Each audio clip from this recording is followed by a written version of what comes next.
Robbie Katter. Thanks, Nanette and Brennan, putting this on.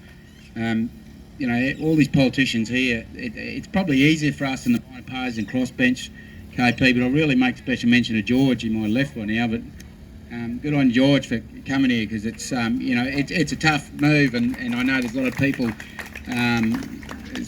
against that in the major parties, but that's a brave move to come here, so thank you. Just to give you an idea of what we're up against, like I'm relatively new to politics. I've only been 7 years, and like most people, go down there and have that shock of how disconnected they are to us. and that's fine. I was ready for it. You try and you work through that, and you wish you could give people a window into what you see in Parliament to say it's every bit as bad as you think it is, and how your experience is on the ground. Now, we put a motion up in the Parliament, I think it was written by Peter Raffles here, about a separate state motion, and everyone jeered. And you've got to listen to this story, because I think it applies to how we need to treat this issue. Everyone jeered at us. And Shane and I were there. Nick wasn't in Parliament at that time. And Steve wasn't there. But, you know, there was a lot of jeering in the thing and saying this is a joke, and everyone spoke and made a big laugh, making jokes about state of origin. We carried on and spoke and said, you've got to listen to this. This is not a joke. It's not. This is serious. This is how we need to, if we want to prosper and develop as a country, not as a state, as a country, you've got to start listening to this. Can we please have a mature debate here? We held our head high. And I recall just sitting there listening. I remember listening to Sir Joe when I was a young bloke, and I always grew up thinking, how did that bloke have so much conviction to do what he did? And, you know, just bloke from the West and got up there controlling the state and building everything. How do they have that conviction? And he said, I'd take an issue at the end and you boil it down and you say, is it right or is it wrong? And this is a discussion I had with our party head. The head of our party said, why are we doing this separate state? I live down in Gympie. You know, it doesn't help me. And I said, you've got to sit back from this and say, is it good or is it bad for the country? It's good. This is how we move forward. The United States, they started with 13 colonies. They have 50 now. In the same time, we've created no new states. They've created 23. They know how to prosper and develop as a country. We've shut the gate on that.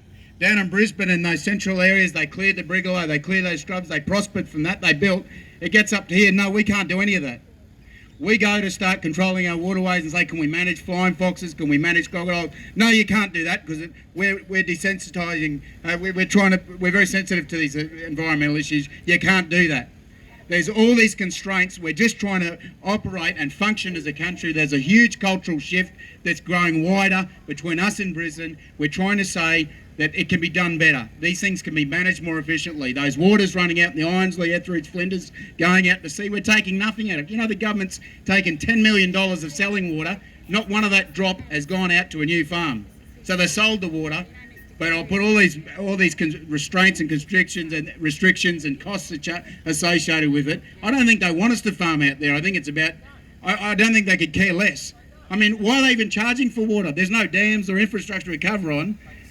So they could have paid for City Rail. This is what we're up against. So we will never develop. And I also cast my mind back to, I was doing it last time this came, the state movement, we had a big roll on after that motion for debate in Parliament, and I was doing an interview in Melbourne and ABC, and you need to listen to this story too, because it gets you inside the head of what we're up against here. And the interviewer from Melbourne said, you know, but really, if we gave you control up in North Queensland, like, wouldn't you be compromising environmental values and Indigenous welfare, like if you were taking over? I was disgusted. I was shocked that she would say, how dare she say that to me? I live up there with Doomadgee, Mornington and the Crumber. I deal with those problems. I deal with the fact that, you know, the environment gets ignored. You know, prickly acacia spread or anything can happen in the environment up there. Pigs, feral cats, whatever can run feral. They don't care about that. They couldn't give a stuff about our environmental issues. But they sit down there and say, oh, we can't possibly trust you to govern yourselves. You're far too mature for that. And that's exactly what they said to Queensland when they want to split away from New South Wales in the first place. So what it comes back to is we need to believe in ourselves, because you go away from here, there'll be people jeering in there saying, this is all a joke.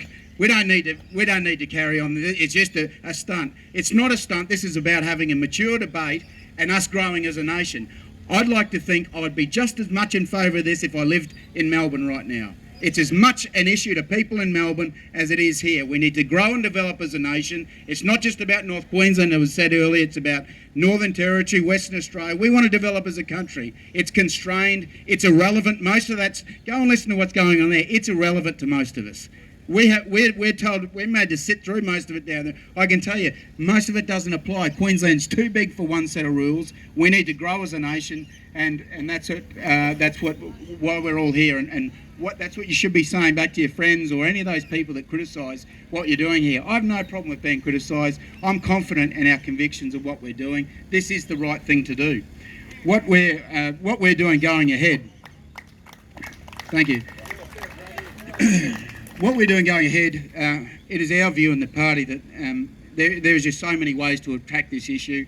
We call for a feasibility, just support for a feasibility, to even just to put a line through the argument that we can't afford it, and we couldn't even get a vote on that. But that was a pretty soft touch. What we intend on doing in the next Parliament, we want to commit to calling for a North Queensland Parliamentary Council, which should have an executive arm.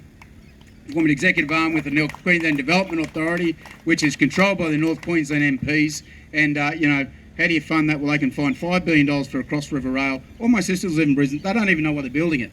Infrastructure Australia said don't build it. They're building to buy votes. $5 billion of our money.